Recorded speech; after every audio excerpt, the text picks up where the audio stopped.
Bisnis apa yang bisa 20%? Kalau bisnis judol bisa 50%, Pak. Saya agak senang, Pak, karena sudah lama kita tunggu-tunggu presentasi Bapak. Saya pikir kemarin batal sudah nggak bisa di masa sidang ini. Ternyata Pak Menteri datang. Dan pemikiran kami, kita pikir Pak Menteri lagi pusing, ya, dan ketakutan sehingga nggak bisa datang ke Laker karena dibatalkan mendadak. Ya. Jadi Pak Menteri ada beberapa pertanyaan. Yang pertama adalah paparan capaian. Ini menjadi pertanyaan kami bahwa dari paparan sudah ada 45553 saya lihat di layar tadi. 54,26%. Ya, saya basisnya dari paparan. Tadi saya lihat, saya catat Pak Menteri. Memang kalau dihitung per detik bertambah terus, ya, bertambah terus.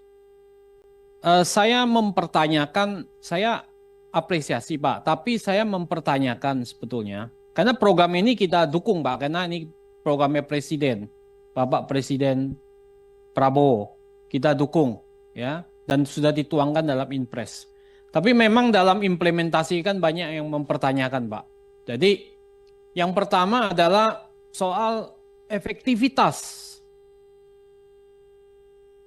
musyawarah khusus desa, ya, yang sudah mencapai 45.000 lebih Pak Menteri. Apa dasar Pak Menteri mengatakan bahwa ini sudah berjalan efektif?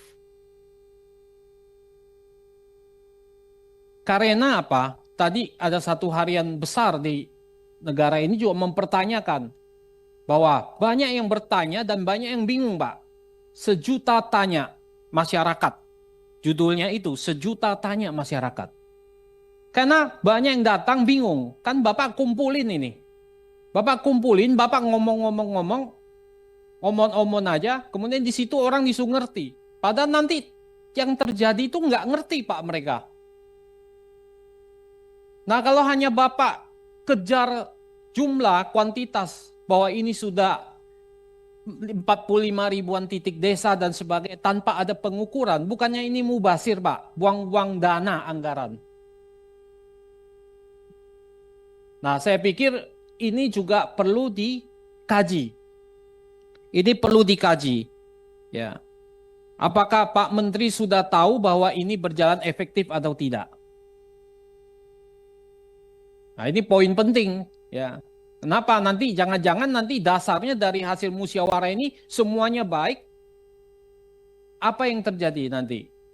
Nanti Koperasi Merah Putihnya karena dasarnya nggak bagus, orang tidak tersosialisasi dengan baik, gagal.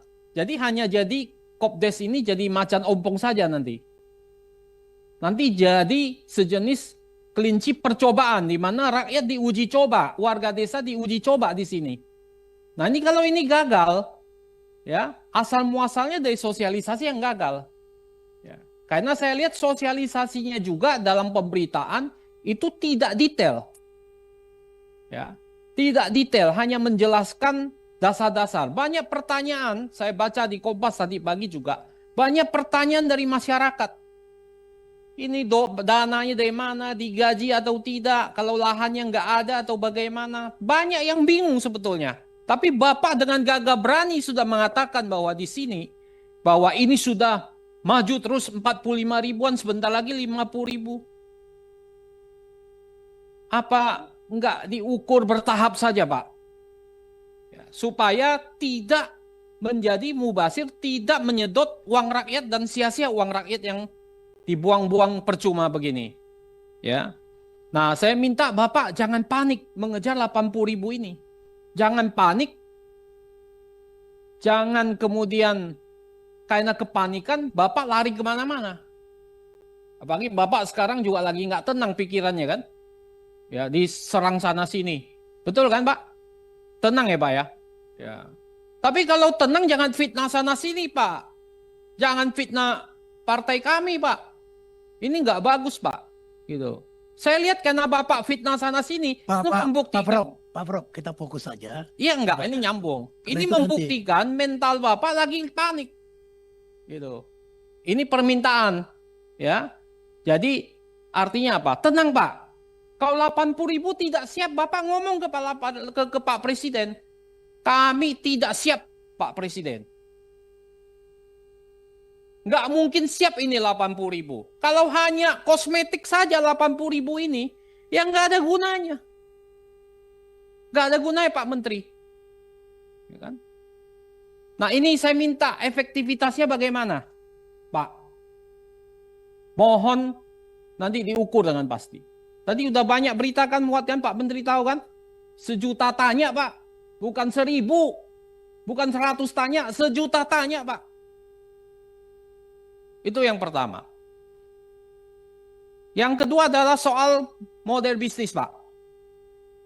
Saya cari-cari model bisnis Bapak sampai sekarang itu belum saya temukan Pak. Terus terang. Bapak tahu pengertian model bisnis itu seperti apa? Bukan yang Bapak paparkan Pak. Bapak kan sudah baca, Bapak pendidikannya tinggi juga, pengalamannya full gitu. Betul kan Pak? Ya. Model bisnis apa yang Bapak ingin sampaikan? Di dalam itu kan nanti dibuat kanvas bisnis model itu. Betul kan Pak Wamen? Kanvasnya nggak ada. Coba Bapak baca teori-teori buku tentang bisnis model Pak. Bukan isinya cuma jenis gerai-gerai, bukan begitu Pak. Kemudian kalau Bapak masuk ke wilayah yang bisnisnya nggak ada diferensiasinya, homogen, di situ yang terjadi red ocean Pak, bukan blue ocean, nanti perang. Perang harga samudra, bukan samudra biru, samudra merah Pak, penuh darah. Karena homogen, tidak ada diferensiasi. Nah bisnis model itu kita nggak dapatkan. Nah itu yang penting buat kita tahu model bisnisnya seperti apa. Apalagi Bapak ngomong di berita bahwa ini bisnis model, ini modelnya bisa minimal untung 1 miliar. Dengan apa? Monopoli. Bisnis apa yang sekarang 1 miliar dari 3 miliar dan 5 miliar Pak? 20% Pak. Bapak ini ngomong ke orang yang bukan bisnis, orang bisa percaya. Kau ngomong ke pelaku bisnis sekarang hampir-hampir nggak ada loh bisnis yang 20% Pak. Ini juga harus Bapak clearkan. Bisnis apa yang bisa 20%? Kalau bisnis judol bisa 50% Pak. Judi online. Ini bisnis sembako, gerai klinik. Itu homogen semua Pak, sembako Pak. Bapak tahu dari 25 BUMDes yang paling berhasil dari 25 BUMDes itu ada di bidang apa? 56% itu keuangan Pak. Keuangan Pak, 56% Pak. Ini catatan. 40% itu perdagangan dan jasa. 4% hanya ketahanan pangan Pak, hanya 4% Pak. Dari BUMDes. Kita ambil contoh BUMDes saja. Yang bisa bagi hasil BUMDes yang 67.333 BUMDes tidak bisa bagi hasil Pak. Nol. Bapak tahu nggak? Nah ini merah putih ini bagaimana? BUMDes saja yang bisa menghasilkan bagi hasil di atas 1 miliar hanya 26 BUMDes dari 80.000 BUMDes. Kok bisa bayangkan betapa perang di bawah, apa yang terjadi di bawah? Nah sekarang Bapak datang dengan 1 miliar. Bisnis modelnya nggak ada. Bapak mau yakinkan siapa? Nggak bisa Pak. Ini yang Bapak harus paparkan. Jadi jangan kejar di media 80.000. Itu omong-omong aja, omong kosong. Omong kosong Pak itu Pak. Hanya jumlah aja. Kita dukung Pak programnya Pak Presiden Prabowo. Tapi Bapak harus bisa menjaga ini agar jangan sampai merusak nama Presiden Prabowo. Itu penting. Jangan nanti gagal, yang gagal Bapak yang kena loh Pak. Menteri Koperasi Budi Ari yang sangat terkenal fenomenal ini sekarang. Nah ini tolong Bapak nanti jelaskan. Yang ketiga adalah soal pertanggungjawaban hukum. Soal penting juga banyak bertanya, Pak. Siapa sebetulnya bertanggung jawab? Kalau ini gagal, nanti kan ada channeling juga. Ada plafon. Plafon itu sudah saya cek, Pak. Kalau plafon itu base daripada apa? Base daripada requirement daripada bank harus dipenuhi. Gak mungkin dia kasih plafon 3M semuanya dia cairkan. Berapa yang bisa memenuhi plafon 3M itu? Gak gampang, Pak. Bapak bikin koperasi yang sudah ada, Bapak jadikan merah putih, itu juga kalau 3M belum tentu semua bisa dikasih, Pak. Sekarang kan kecil-kecil, Pak.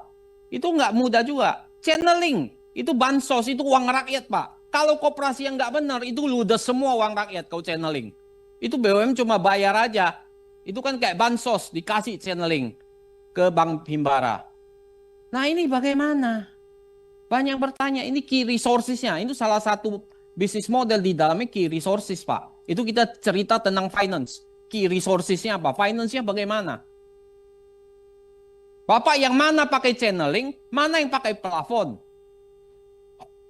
Nah ini kan harus jelas, Pak. Ini kan nggak jelas semua. Nah, itu soal key resources. SDM-nya lagi. BUMDes tuh banyak gagal karena SDM-nya nggak bagus, Pak. Gimana Bapak mengangkat SDM-nya? Ini menjadi pertanyaan di bawah. Jadi itu nggak boleh kita sembarangan, Pak. Ngomong, bunyi, asbun, 1 miliar pasti, kita monopoli, kita udah tahu persaingan bebas, kita monopoli di desa-desa, ini monopoli di sana. Bagaimana caranya? Ya. Nah ini yang kedua. Yang ketiga, saya minta tahapannya harus clear, Pak. Tahapannya, ini nggak ada tahapannya. Bapak mau yang baru bikin, tahapannya bagaimana? Mau yang existing, tahapannya bagaimana? Kemudian mau yang revitalisasi, bagaimana Bapak menyehatkan dengan revitalisasi bisnisnya? Berapa persen dari 3 ini yang nanti akan terjadi? Itu tahapan-tahapan itu harus jelas ke depan. Jadi saya minta, sebetulnya saya melihat bahwa dalam implementasi lapangannya, Koperasi Merah Putih ini babak belur, Pak. Tidak jelas sama sekali. Dan ini harus Bapak hati-hati. Programnya dari Bapak Presiden Prabowo bagus, tapi dalam implementasinya hancur lebur kacau balau, Pak. Download Tribun X sekarang. Menghadirkan lokal menjadi Indonesia.